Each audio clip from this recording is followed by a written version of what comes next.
combatants. But now let's go back up to the main event for UFC Mexico, which, by the way, went down at the arena in Mexico City, Mexico, this past Saturday night in front of 21,000 strong. My goodness. In the flyweight division, in the main event, Brandon Royval got it done over Brandon Moreno. He got this one by split decision, gentlemen. The scorecards read 48-47 and 48-47 for Royval, and Moreno getting his own 49-46. Omar, let me start with you with this one. Give us your take. Who did you have winning that fight? I might be on the minority here, and there might be a little bit of bias here, I guess. But I had Moreno winning rounds 1, 2, and 3. 4 and 5 were not great rounds for Moreno. I saw one judge gave round 5, or every judge gave round 5 to Moreno. But I thought even round 5 was a little sketchy for Moreno. I thought Royval was putting good combinations together. He wasn't landing the same way that he was in some of the other rounds as far as Moreno was concerned. But they came in with a real interesting game plan. Moreno fought a little bit differently than he's fought other guys, definitely differently than he's fought Royval in the past, relying really heavily on duck under long looping hooks and trying to close the distance that way. I guess they were trying to take advantage of the reach of the arm length that Moreno has. I think the real issue with this fight and what made this fight, I think, difficult to score overall was the approach to the striking. Moreno was very focused on trying to land big shots on Royval, whereas Royval was much more concerned about landing volume and keeping a pace and a lot of peppering shots, not doing a lot of damage, but definitely doing a lot of touching. And I think in the earlier rounds, I think it favored Moreno. I think he was landing a lot of those bigger shots. I think he was touching up Royval a lot more than Royval was touching up Moreno. The ground game and the shots from Royval weren't working out all that well against Moreno. I think he was able to counter a lot of them very well. Moreno was also able to get some of his ground game, or at least his clinch game, going for a little bit.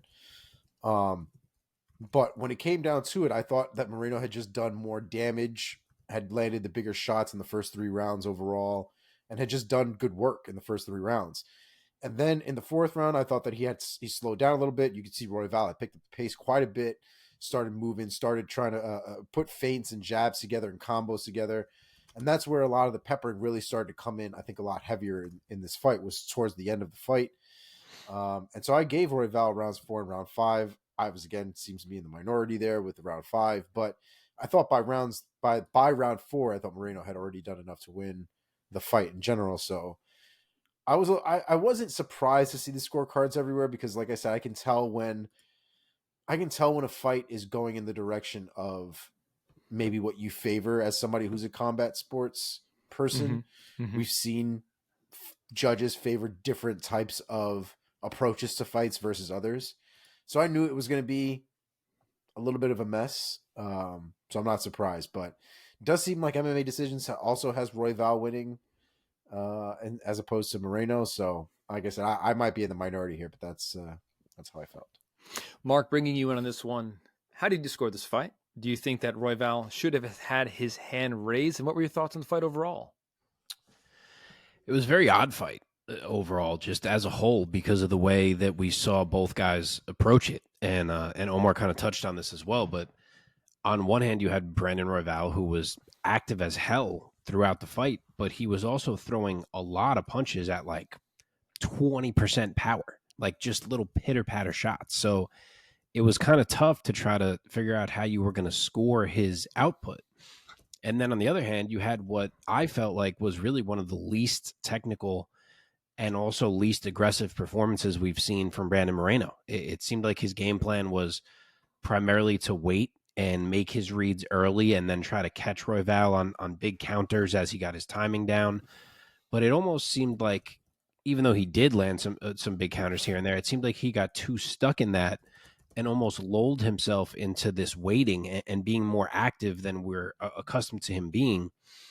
And then even when he was, I just didn't think the boxing looked as tight and as crisp as what we usually see from him. So it was an odd fight for me from Moreno.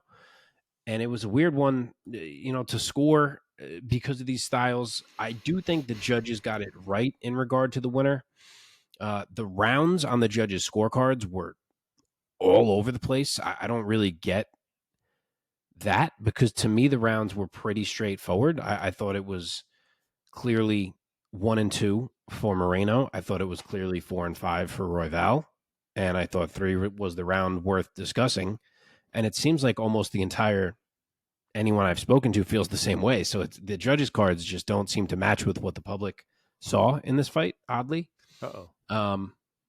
What happened?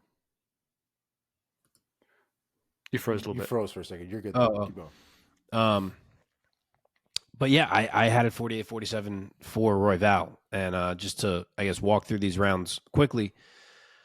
Round 1, like I said, I gave this round to Moreno. It was a lot of whiffing from Royval early, and Moreno was waiting and, again, not even countering all that tightly, but he did still land enough to take the round because Royval didn't do much, so that was 1-0. Round 2, I thought it was pretty clearly for Moreno. He was landing the heavier shots, and I had him pretty significantly ahead before Royval had his few moments that he had late, and then Moreno even got the takedown just to seal it and make sure it was his. So I had it 2-0. And then, as I said, round 3, I will admit, was the one round I would let you debate, simply because this was the primary round where this Brandon Royval issue really reared its head the biggest, which is that his volume was so high, but his impact was so low in this round. That was the most pitter-patteriest round of all. So that, because of that, it was tough to score, but I felt like the pace was up enough. He was in Moreno's face enough, and that he was landing enough that I couldn't really not give it to him. So I did give 3 to Royval, and then round 4 was easily his best round. The volume was still there. He was landing cleaner. He mixed in the grappling. He mostly had Moreno whiffing in that round. That was a big adjustment round. Moreno basically only had the leg kicks. He was missing on everything else. And then round 5 was somewhat close, but I don't really get to giving it to Moreno, because that's the round where Royval finally started upping his impact. He was like, it's the last round. I'm going to commit on these punches now. And the power was finally there, and I thought he edged that round too. So for me, it was 1-2 Moreno, 3-4-5 Royval. I thought that they got the winner right. As shocked as I am, because I don't necessarily feel like Brandon Royval is better than Brandon Moreno, and I just don't quite get why this fight went the way that it went. But I do think Royval got it. I do agree. And I'm happy that he did, man. I'm happy for him that he got one over on Moreno. And let's just march right into talking about what could be next for Raw Dog. Maybe one of the best nicknames in all of MMA. Mark, what do you think? So I get that Pantoja does not have an opponent right now. I don't love just throwing Royval right back in there with him. I don't think there's much buzz on that. I don't think the fans are dying for that. It's not like he just finished Brandon Moreno or something.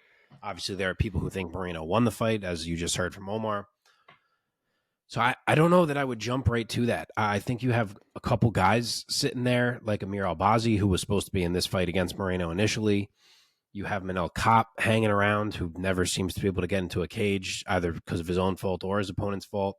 You even have Makayev fighting this weekend. If he were to win against Alex Perez, I think you can kind of look around this landscape and pick one of these guys and make Brandon Royval get another win before you're going to march him into a title fight. I don't know what that means for Pantoja. Does he wait a bit? I don't know. It doesn't feel like we should be saying, okay, Pantoja Royval too, at least not to me. No, I kind of agree though. I mean, it just, we start getting into the weird territory where this kid is probably, he is legit number 1 contender in the flyweight division. So how far back are you going to throw? How far back is the opponent we're going to throw at him? And it's because you can't really, can't punish him, right? He just fought Pantoja. It went the way that it went. He fought Moreno now. Maybe Albazi, maybe another one with Kai Kara France, which seems almost just as repetitive, to be honest. Maybe New Blood is the way to go, but it just seems like you're going further down the list in an area where Royval has probably earned a better fight. So it's a rough spot for Royval. He's in a No matter weird area there. no matter who he fought, like even if it was Cop, who's only ranked, I don't know what he is, like 5 or 6 or something. 6. I Yeah. think they would announce it as the winner is getting Pantoja. Like I don't think the guy's number would necessarily matter because I think the UFC would frame it as this is our fight to see who fights Pantoja. And like, does Manel Cop get a Pantoja fight? Because that also seems fucking crazy. If he beat Brandon Royval, he'd be number 1. And I know Royval's number 1 right now. It's just that he just lost to Pantoja. I don't know. If you're listening and you have a better idea than we do, leave a comment. But I mean, maybe it's just Albazi then. Albazi's 3, if that's what you want to do. I don't remember what Albazi's injury was. I don't remember how long he's actually out for. But I don't know. I don't know. That's the only one that really seems to make the most sense. But yeah, it's a little bit of a mess for him, unfortunately. Yeah. Let's talk about Brandon Moreno, guys. This guy has been up and down a number of times. He has held a title 2 separate times. Omar, let me start with you. What do you think is next for the baby assassin? No, the assassin baby. No. What the fuck is it? Assassin baby. The assassin baby. He doesn't kill babies. Originally, his nickname was the baby assassin. And they were was like, it? Yes. And they were like, bro, you are not going to be the baby assassin. We are going to have to turn these words around. And he was like, all right. Yeah, because in Spanish, the direct translation from Spanish is baby assassin. And, how do you say in Spanish? Bebe asesino, I guess is what he would call himself. So yeah, it didn't go over well when they told him how to directly translate it, and then he started going around saying, "I'm the baby assassin." That's terrible. Yeah, translations can be rough, kids. Be careful with all that. Don't let them near hospitals. My God. So just for context, real quick, Amir Albazi had a neck injury that had him pull out of Royval. So neck injuries aren't great. Gotcha. Not great. So we might not see him for a minute, but as far as Moreno is concerned, man, I feel like Moreno has fought 3 people in the last 7 years. And I wonder if it's time, since the last guy that he fought that isn't on this is Jussier Formiga. Mm-hmm. And that was 2020. And since then, he's basically fought a Rolodex of 3 guys. Just over and over again. So I think it'd be interesting to see him against somebody new, especially with this little bit of a rough streak, if you will, which, is controversial nonetheless, but here we are. And maybe, just maybe that's the one you give Manel Cop to. Mm-hmm. Mm-hmm. Sure. So I agree. If it's not, if it doesn't end up being Cop and Royval, that you could certainly do Cop and Moreno. But I am very intrigued by this Henry Cejudo call out for the Sphere at UFC Noche. I understand it's not till September. I know that's a little bit of a wait for these guys. It's not horrible. But man, if you're the UFC, how do you ever resist that one? It's 2 huge names. They have a rivalry. They're going to talk it up. It is the perfect fight for UFC Noche, especially with Henry's whole thing and how apparently the Mexican fans are not super fond of Henry because he doesn't embrace them. Obviously, Brandon embraces them more than arguably anyone. You have that whole angle to it. They're both coming off a loss. It gives each of them a huge fight that they're in, even though they both have kind of fell out of the title scene. I don't know how you pass that up. I really don't. My real question is that thick ass Henry going back down to 125? Because that's my only question. But I mean, if you told Brandon let's do this at 130, I don't think Brandon would say no. You could just do a catchweight feature fight or some shit. Yeah. I don't know. I'm about it. Yeah, man. Anything else you guys want to say? Honestly, the wrestling from Cejudo concerns me from Moreno. I think Cejudo would be the favorite. I do. I would agree. But and that makes me super sad. I'd want to watch it. Yeah, man. Let's move on to who is next. Oh yeah, this fight. Zellhuber. Man, he looked nice in this fight. Let's talk about in the lightweight division, Daniel Zellhuber